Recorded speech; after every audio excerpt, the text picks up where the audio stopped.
In this episode of Community Health, I had the pleasure of sitting down with longtime community member and hospital volunteer, Jim Lay. We talked about education, healthcare, and his passion for the community. You're kind of the known as the resident historian I hear of that our title. community, right? I hear that title. It's kind of, I laugh about it because Aunt Bay Hall was my daddy's aunt, my great aunt, who started the school system in 1902. She started the Calhoun Women's Club in 1902. Her brothers were mayors of town. They all liked the history. So she was always the historian. And the hill that goes over the hill, the street that goes over the hill on Trammell Street was called Bay Hall Hill. And she was the so-called expert. So now it turns out that I'm being called the same thing, and it's a great honor, and I appreciate it. But people accuse me of making it up. They don't know whether it's really true or not. But of course, the thing about it, you don't need to make it up if you just can remember. But the Lord has blessed me about, I guess, being able to remember things, because it's such a pleasure to see what's happened in Calhoun, and to see the good things that have come over the years since 1850, when Gordon County was started, 1852 when Calhoun City was started. Well, you were born in the 30s? I'm born in 1934, yeah. So what was it like growing up in Calhoun in the 30s and 40s? Well, it was a simple life. Of course, one thing, it was the end of the Depression, but the thing about my group is that we really didn't realize that things were real bad nationwide, although they were getting better gradually. But we were better off than those who were born a few years earlier that really suffered with the Depression. But everybody was together. Of course, the thing about it, the main thing, there was no cars. Because that's what really made a difference in Calhoun High School, when people started getting cars, or to the society when they started getting cars, because then everybody could go. You could stay out late. You've always heard no good after 12 o'clock. We've always heard that said. And there was a good group of us that all grew up together for the 12 years. Our class was the first one to go 12 years to Calhoun High School. Oh, really? When my mother graduated from Calhoun High School in 1916, that was the first class to go 11 years to Calhoun High School. It started off as 9 years in 1902 when the school first started. And then a woman named Miss Ethel Thompson helped Mother write her salutatorian address in 1916.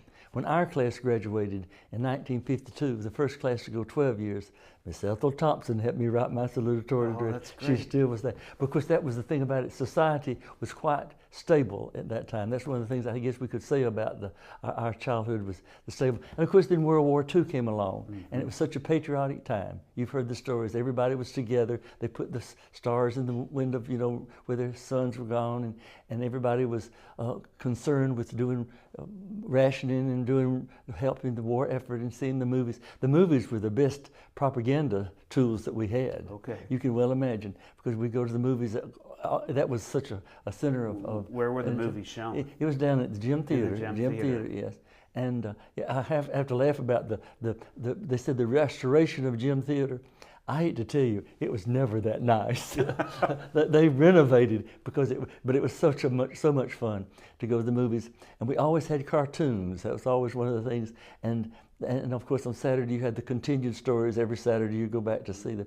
But as I said about the propaganda during World War II, they had the war movies that were showing what was happening in the East, both of the theaters, in the European theater and in the Pacific theater. But at the end, particularly at the first of the war, when times were bad for us, they said, "But we will prevail, we will." And everybody, you could buy war stamps, you could buy bond stamps, war stamps, savings bond stamps at the movie house. But times were just so much simpler, as I said, because probably the best reason times were simpler, we were young. And the world is just a little easier, in most cases, when you're young. I think Calhoun, Gordon County is a little bit of a simpler place than a lot of places around the world today. And I don't mean that. I mean that in the most positive way. You can see that coming in. I used to live in Orlando. I used to live in Chattanooga, bigger towns. And moving to Gordon County, I find that I am spending more time with my family. I'm not on the road sitting in traffic as much. I'm not tempted to, be out as often. And so I think that's a great attribute for this community. But why do you think Calhoun, Gordon County is such a great place to raise a family? You mentioned the schools. Well, but schools and what the else? churches. Churches have always been important. Certainly in my life, that it's been central in my life. The school and the church, and the family. Those three things that they've always stood together. And we're lucky. I had a big family, and we all enjoyed each other. And my mother and father had a good time together, and the aunts and uncles. And so it was just a family time. Family was just awfully important. And still is, of course, today. But again, with the diversions that society has with all the entertainment, so many times entertainment is more appealing to folks than actually doing family things together. And it's interesting how times have changed.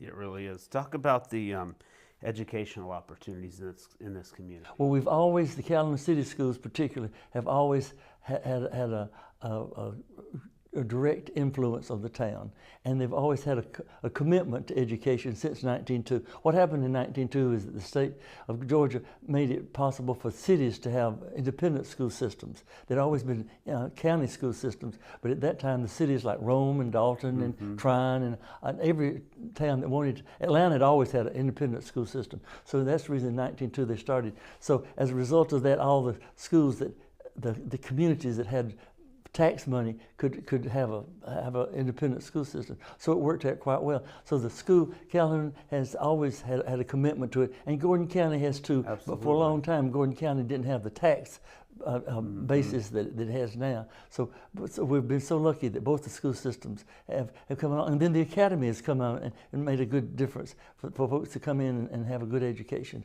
So we've appreciated all the opportunities that the society has given. If the communities have people who are interested in education, will be committed to education, and will pay the price for education, because it's expensive. Oh, it is. Because the new, I don't know whether you're aware, that the new plant down where the high school and the middle school is $50 million. And of course they'll be there forever. And of course you look at the county schools, are in perfect shape. I'm just so proud of all the facilities. And of course the beautiful facility out at the Adventist Academy is certainly a great attribute to because it's bringing up folks from all over the world there. It really is. That's to our advantage. And of course that's what the change in society has made a difference because of the transportation.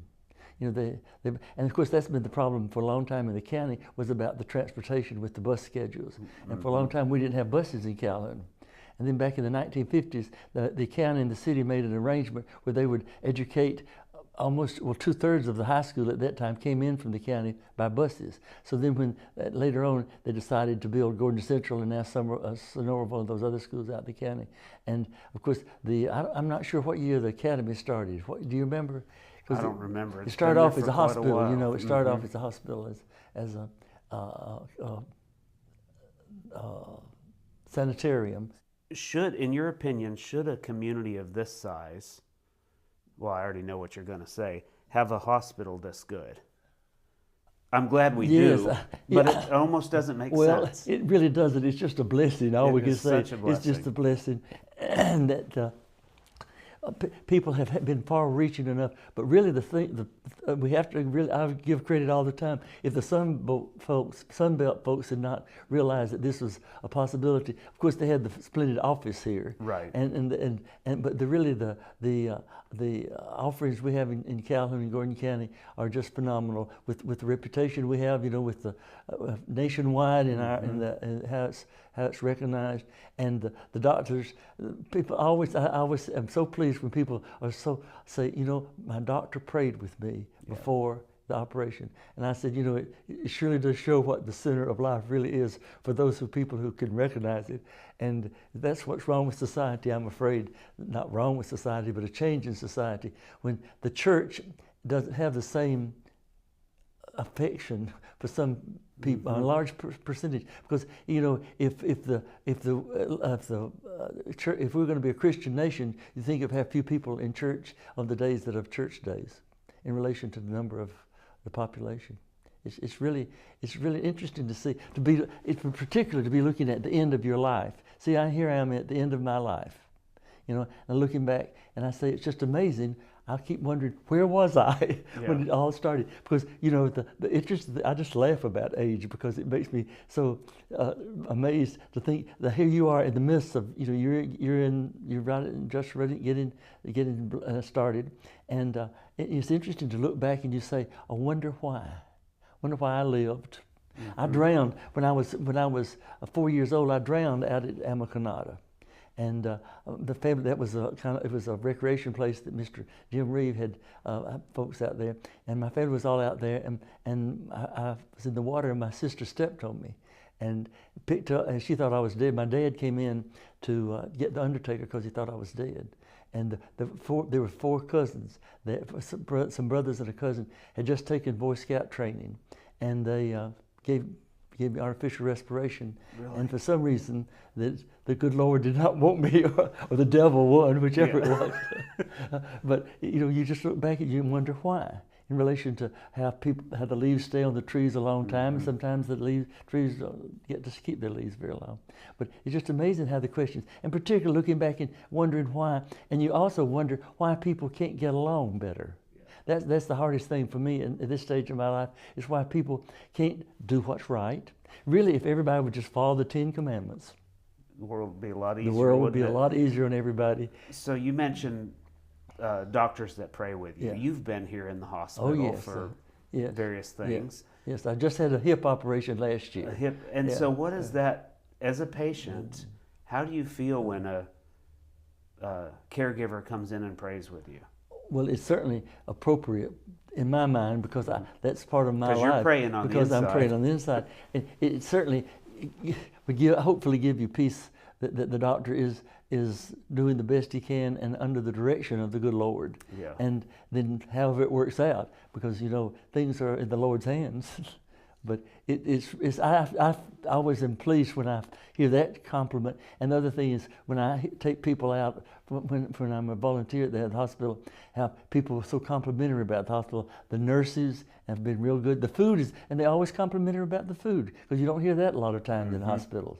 And I always appreciate that, because I eat in the cafeteria every Friday, and the food is certainly delicious. It really is.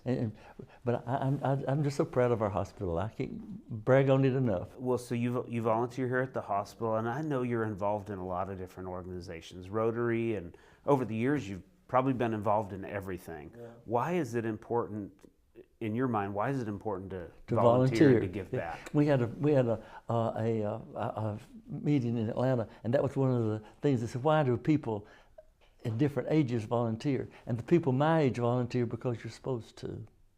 Because they say nowadays people will volunteer, what am I going to get out of it? How much are you going to pay me first? But the people, when we grew up, you're just supposed to help people. You're just supposed to do, and of course it's a pleasure to see people being helped that need help. And of course you feel like you're a part of the community. And it's just a pleasure every Friday for me to be there. It's a pleasure. So, feeling like you're a part of a community, let's talk about that for a minute. You grew up in the middle of town, and you were involved in the school system before you were even old enough to go to school. Oh, yeah. But what has that sense of community meant to you throughout your lifetime? Well, it's been everything to me, because there are 3 things I talk about if I have a chance. First of all, I talk about Calhoun. I talk about when I went to the Peace Corps. Another thing I talk about when I stayed in the White House when Mr. Carter was up there.